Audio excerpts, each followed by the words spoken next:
Ya estamos con el gobernador Gavino Cue. Gavino, qué gusto que estés con nosotros. Jorge, gracias a ti por todo y por la invitación. A ver, uno de los temas que han sido muy polémicos que han tenido a Oaxaca en las primeras noticias durante mucho tiempo es el tema de la sección 22. Hace unos meses se tomó una decisión muy importante, que fue la de recuperar y crear un nuevo IEP, un nuevo Instituto Estatal de Educación Pública en Oaxaca, que transformó esa decisión, transforma, vamos a llamarlo, las relaciones de poder en el Estado con la sección 22 de la coordinadora. ¿Cómo se tomó esa decisión? Como tú lo señalas, Jorge, es una decisión yo creo que trascendente en la historia de Oaxaca, su historia reciente. Hace más de veintitantos años que en alguna ocasión se tomó la decisión de compartir la responsabilidad administrativa del Instituto Estatal de Educación Pública. En un principio quizás había la intención de incorporar a las maestras y maestros no solamente en el proceso de aprendizaje, sino también en alguna toma de decisiones. Lamentablemente se fue desvirtuando la función que ellos realizaban, que nos llevó, después de todo un proceso de diálogo amplio que yo inicié desde el inicio de mi administración y luego con el gobierno del presidente Peña, y al ver que no se avanzaba y que realmente era un proceso que iba en un desgaste permanente y en una relación muy complicada, valoramos y tomamos la decisión en forma coordinada, tanto el gobierno federal como el gobierno estatal, que era importante pues, retomar la rectoría educativa en el estado de Oaxaca, que implicaba desaparecer el anterior instituto, crear uno nuevo, dejar a un lado esos vicios que durante los últimos años se venían dando, vicios que lo único que hacían era afectar en primera instancia a las maestras y maestros, porque vivían atados a una serie de condicionamientos para poder acceder a horas adicionales o a diferentes centros educativos. Entonces, se toma la decisión ante la necesidad de que la reforma educativa en todo el país y en Oaxaca se tenía que llevar a cabo, y se toma la decisión pues, para liberar a las maestras y maestros de esa opresión o control que se tenía, para que ahora, a partir de esta decisión, pues en forma libre, las maestras y maestros accedan a los beneficios de la reforma educativa. Pero era también la sección 22 un factor de poder, era demasiado poder. Por supuesto, hay muchos maestros en Oaxaca, pero además de que hay muchos maestros, no puedes tener un sindicato que maneje la institución que controla, en este caso, a los maestros. Sí, eso era lo más grave, ¿no? Efectivamente, y parte de esa fortaleza de por sí que se tenía como un gran movimiento que en su momento, cuando surgió, tenía una causa real que tenía que ver con las condiciones económicas de las regiones, el estado físico de las escuelas, cómo impartían clases los maestros, pero adicionalmente darles parte de la estructura administrativa, pues sin duda los fortaleció. ¿Por qué? Porque todos los trámites administrativos que tenían que ver con horas adicionales que podían recibir los maestros, o ascensos, o cambios de adscripción a otras escuelas, pues pasaban por la parte administrativa, y esa parte administrativa pues la tenía el sindicato. Entonces siempre se condicionaba, o en la gran mayoría de las ocasiones se condicionaba este tipo de servicios administrativos que tendrían que ser ordinarios o por méritos propios, a haber cumplido con actividades de orden sindical que estaban asociados a marchas, a plantones, y que de no hacerlo, pues obviamente tenían una sanción en el ámbito no sindical, sino en la parte administrativa. Entonces, esa decisión que se tomó, pues sí fortaleció mucho a la sección 22. Bueno, sabemos lo que ocurrió, pero no sabemos cómo ocurrió. ¿Cómo fue la negociación? Fue un acuerdo, tú dices, entre el gobierno federal, así fue público además, entre el gobierno federal y el gobierno estatal, una decisión tomada, asumida por el gobierno estatal, pero ¿cómo se llega a ese proceso? ¿Hubo diferencias? No siempre hubo acuerdos en todos estos 2, 3 años que pasó en ese mecanismo.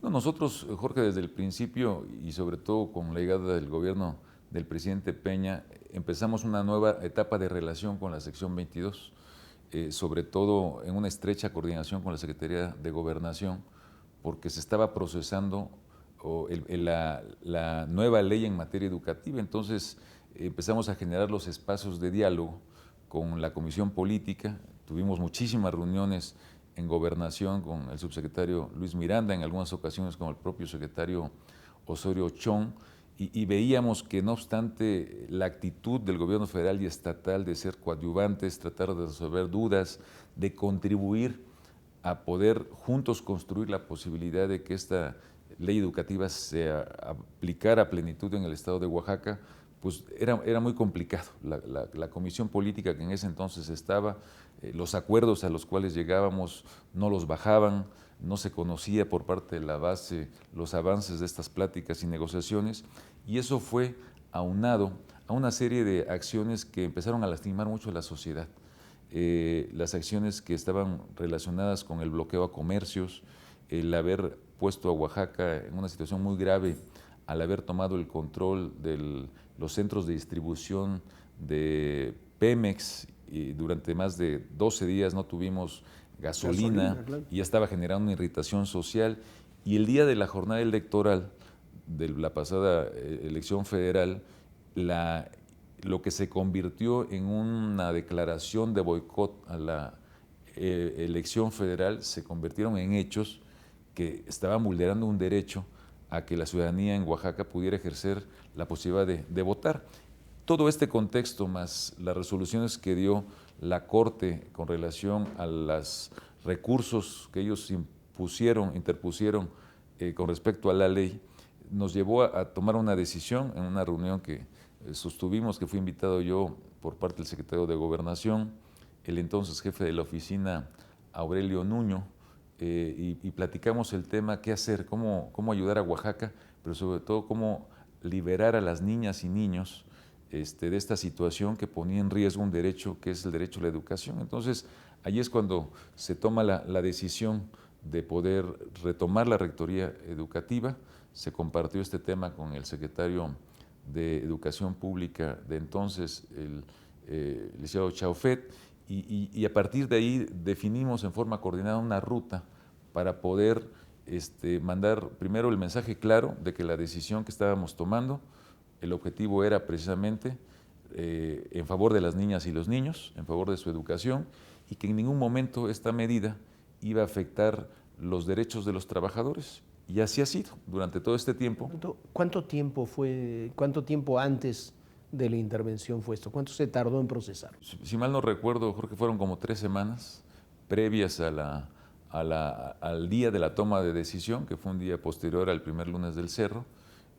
Se conformaron grupos de trabajo para ver la parte administrativa, cómo iba a quedar el nuevo instituto, se revisó la parte de medios para informar muy bien a la base magisterial. Entonces nos llevó casi 2 semanas y media, poder construir todo este andamiaje para que saliera de la mejor manera, como yo creo que hasta el día de hoy ha venido saliendo. Y además fue importante en ese proceso de 2 semanas y media, 3, que no se filtrara esa información, ¿no?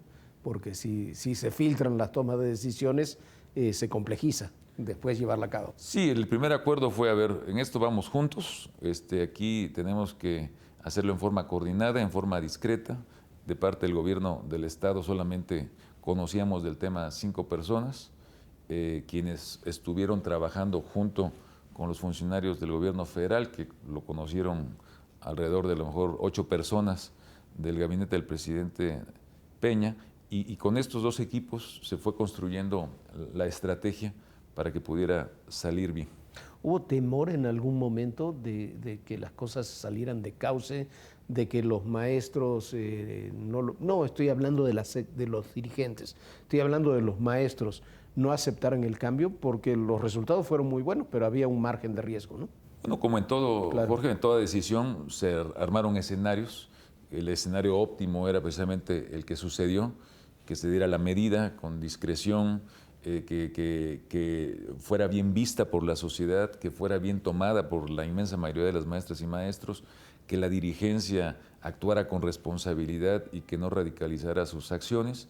Y había otros escenarios, ¿no? El escenario A, que era el óptimo, el de mediano riesgo, que hubiese alguna reacción de algunos grupos, los más radicales, quizás los que no están frente a grupo y han estado en la burbuja del propio sindicato y que no realizan funciones de impartición de clases, sino están en sus actividades sindicales. Identificamos muy bien el número de quienes podrían ser. Teníamos claro también que hay algunos que habían cometido ilícitos en todo este proceso, como el destruir cámaras, el entrar a áreas estratégicas como el aeropuerto. Teníamos evidencias y que de ser necesario, pues actuaríamos en consecuencia. Y el escenario más complicado era el otro, ¿no? El que hubiera una reacción virulenta o violenta de parte de la base magisterial, que tuviéramos bloqueos de carreteras, tomas de instalaciones estratégicas. Entonces, más que temor, había las posibilidades que se evaluaron y estábamos preparados para enfrentar cualquiera de ellas, y por eso se toma la decisión. Afortunadamente, hubo una buena comunicación, se habló de las bondades, y bueno, hasta ahorita vamos dando los pasos primeros, porque esto es de largo alcance. No solamente queremos la aplicación plena de la ley en materia educativa, ya la Corte resolvió y mandató a que el Congreso en un término de 6 meses armonice la ley educativa a nivel estatal con la federal. Entonces estamos caminando ahora muy bien de la mano y en una estrechísima coordinación con el secretario de Educación Pública, Aurelio Nuño, quien está muy al pendiente de lo que sucede en Oaxaca, de los pasos que estamos dando, porque es crear un nuevo instituto y estamos buscando a los mejores cuadros para que ocupen los cargos hacia el interior del instituto, y ahí hemos contado con el apoyo y el respaldo de la Federación a través del propio secretario. Oye, y cambió también, por lo menos en dirigencia, en varias cuestiones, no absolutamente, pero sí con cambios importantes, la propia sección 22. La propia sección 22 tuvo que cambiar ante la situación que se presentó. Sin duda. ¿Qué te dicen a ti? Bueno, sin duda, todo esto desató una serie de ajustes internos. Ellos reconocen y en parte responsabilizan, y por eso del cambio de los integrantes de la comisión, a la propia comisión política, de que no tuvo la capacidad suficiente como para poder entablar este diálogo y sacar acuerdos importantes que no llevasen a esta decisión que se tomó por parte del gobierno federal y estatal. Por otro lado, ellos también reconocen, la inmensa mayoría, de que las acciones de radicalización que hizo el movimiento lastimó y generó un divorcio entre los padres de familia, las propias comunidades y la sociedad, que era un tema que siempre el movimiento magisterial cuidaba. Entonces, todos esos elementos obviamente han hecho que el magisterio reflexione, analice, que tienen que cambiar sus formas de lucha, ¿no? Y tienen que ser mucho más inteligentes, pues, para abanderar las verdaderas causas de la educación, de las condiciones de las aulas, etcétera. Entonces, eso generó efectivamente un cambio en los integrantes de la Comisión Política. No nos hemos sentado a platicar con ellos. El gobierno federal y estatal hemos dicho que estamos en la mejor disposición de restablecer las mesas de diálogo, no de negociación, porque ahorita no hay nada que negociar. Ya no hay nada que negociar. Y no tenemos un pliego petitorio. Creo entender que en el próximo mes de mayo del próximo año, como todos los años, entregarán su pliego, lo revisaremos, el gobierno federal y estatal, y daremos respuesta puntual a lo que nos planteen. Pero en este marco de la decisión, pues no hay nada que negociar. Sí queremos sentarnos con ellos, sí nos interesa mantener el diálogo. La reforma educativa, uno de los pilares fundamentales son las maestras y maestros, pero bueno, estamos esperando a que se pueda concretizar este diálogo, que pedimos simplemente que sea abierto, público, para que la base magisterial sepa qué nos están planteando la Comisión Política Negociadora y cuáles son las respuestas que el gobierno da a esas respuestas. Porque hubo acuerdos y beneficios que se establecieron en las mesas anteriores que la base magisterial nunca se enteró, ¿no? Nunca se enteró. Entonces, si no se entera, es un diálogo, pues, de sordos, porque tú llegas a un acuerdo, a una negociación, y luego no tienes la capacidad para comunicarla, de las bondades, porque hubo muchas bondades y que se dieron en aras de ganarnos la confianza y la certeza de que los mejores aliados del magisterio en Oaxaca y de la coordinadora, pues, era el gobierno federal y el gobierno estatal. Entonces, hoy queremos también replantearnos el esquema de relación, que sea un esquema de mucho más transparencia, de mucha más apertura para que la base magisterial conozca, porque luego se juega mucho con la información, eso de que es que con la reforma nuestros derechos laborales se van a ver afectados, claro. de que, como decía el secretario hace unos días, es que están diciendo que ahora van a costar los libros de texto, que son gratuitos, imagínate, los libros de textos gratuitos ahora van a costar, pues, o como pasaba en Oaxaca, es que la energía eléctrica ahora la van a tener que pagar los padres de familia. Entonces se juega con la desinformación en aras de generar preocupación o hasta irritación, pues no solamente de las maestras y maestros, de los padres de familia, porque al final, pues el hecho de que le diga a un padre de familia es que con esta reforma ahora vas a tener que pagar tus útiles escolares, tus uniformes, la luz. Y hasta la luz de la, y hasta de la la luz escuela. de la escuela. Entonces, empezamos con un proceso de desinformación y nosotros de información con veracidad. Entonces, ¿queremos sentarnos a platicar con ellos? Sí, pero en términos de mayor apertura y transparencia. A ver, en 7 meses, 8 meses, tienes elecciones en el Estado. Esto plantea otro escenario para el propio proceso electoral. Yo siento, Jorge, que la medida es tan trascendente que hoy en Oaxaca se respira una nueva etapa de Oaxaca. El Oaxaca, después de retomar la educación, el antes y el después de esta decisión que tomamos en forma coordinada. ¿Por qué? Porque las acciones de la sección 22 y no de las maestras y maestros generaban en Oaxaca un halo de impunidad. A mí me desgastó mucho durante los primeros años de mi gobierno el tema del magisterio, fue foco de atención y de crítica a mi persona y obviamente al no entender la situación, pues sufrimos un desgaste y también generaba desconfianza. Desconfianza aquí en el inversionista, desconfianza aquí en el turista que quería visitar Oaxaca y hoy ante la medida se abren muchas oportunidades. Primero de certeza, porque hay legalidad.